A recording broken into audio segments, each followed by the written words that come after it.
O, di po ba? Tanong ko lang, halimbawa, yung mga ngaral, pero wala sa loob ng covenant. Pero nasa puso niya yung kanyang pinangangaral at ginagawa niya. Sorry. Pero wala siya sa loob ng covenant. Ano ang masasabi mo dun, sis? Depende kung ano itinuturo niya. Dahil kung wala siya sa loob ng covenant, at paano naman siya makapagturo ng katuruan na hango sa covenant, sa Torah, di ba? Diyan lang Ano yun? naman. Ano yun? Nahuhusgahan siya sa kanyang gawa. No? Di kaya yun? Ang alahaya, Oo. ang maghuhusga dyan sa kanya. Sa gawa nila ang ano? Oo, sa gawa. Kasi di natin alam kung Oo. sinasabi niyang Hindi Torah niya ba. nasumpungan ang ano ang tipan eh. Oo. So, kung Ah, hindi niya nga nasumpungan, paano ba siya makapagturo ng tama na Tama. naaayon sa kalooban ng alahayam? So, para lang siyang bulag na nag-lead, 'di ba? So, maraming malalaglag sa hukay ng mga Hindi sumunod siya sa kanya. nag-enroll, kumbaga. Hindi siya Hmm. nag-enroll sa ano. oo. Kaya Pero mahirap din. kailangan Yes. talagang mayroon din naman talagang mga maliligtas according doon sa kanilang mga gawa sapagkat sinabi nga ng ni King Yahweh na itinatak na sa ating mga puso ang kautusan, 'di ba? Kaya walang Mhm. sino man ang makakapagsabi na hindi ko alam ang kautusan, hindi ko pa ito narinig. Sapagkat ito ay sinulat na daw sa ating mga puso, ating puso't isipan, na Mhm. tayo ay nakakaalam kung ano ang mabuti at masama. Kaya kung ang ginagawa natin ay nararapat o nakabase doon sa mga katuwiran o sa righteousness, doon din tayo huhusgahan ng ating alahayam. Oo. Mm. At saka may great multitude eh.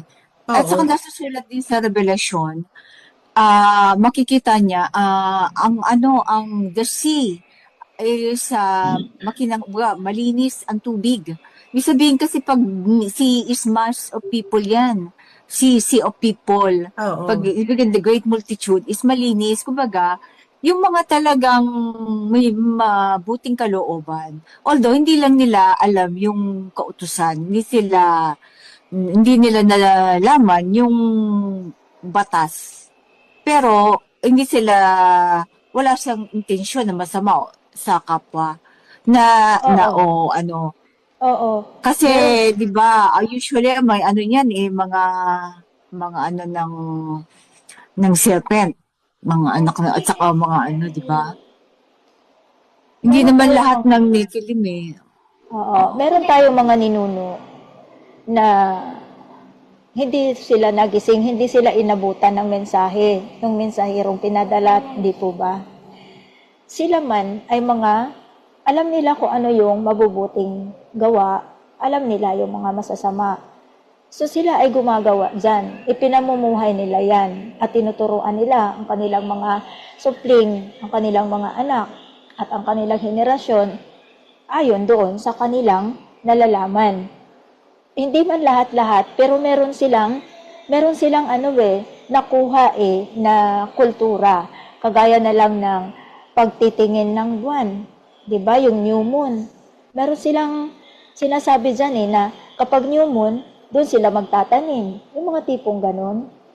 Yung new moon pala, na nalaman natin, doon pala kailangan natin i-celebrate at yun yung first day of the month natin, yung atin ang natutunan, sila hindi nila alam yun. Dahil Pero, hindi oo. nga nila Pero yung mga narinig. simpleng Pero bagay, sis. kung may mga Yung katulad simpleng, na lang oh, pagbibigay sa kapwa. Pag may nagugutom, pinapakain nila. Hindi naman nila alam yung kautusan, pero ginagawa nila yun, di ba? oo, count Kasi yun, nasa plus, puso nila. Oo, oo, na, plus yun, yung good works, plus oo, yun. good Pero hindi works. talaga, oo, pero hindi talaga yung Nagawa. good works ang magliligtas. Oo. Kasi yung act doon, sa pananalig mo. So sa kanila, hindi kasi natin sila ma-judge dahil wala pa ang mensahero. Hindi pa Wala dumating pa kung yung paano batas. nila yun i-apply. Oo, tsaka yun nila nagawa yung batas. Although, yung kanila mga puso, naka-anticipate doon eh.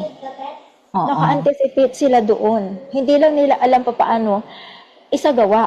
pero meron silang shadow. Kaya hanggang doon lang, sa kaunawaan nilang maliit na yun, nasusunod nila yun. Kaya tingin ko mas mabigat ang hinihingi sa ating kasi alam na natin ang Oh kautusan. yes. At pag hindi mo ginawa yun, kaya James yun ang 4:17. medyo mas mabigat talaga Oo. ang ni-expect sa atin ng alahayam. Yan, James 4:17. Kung alam mo na mali at ginawa mo pa rin, yan ay maibibilang na iyong kasalanan. Na mabigat yun. Yun.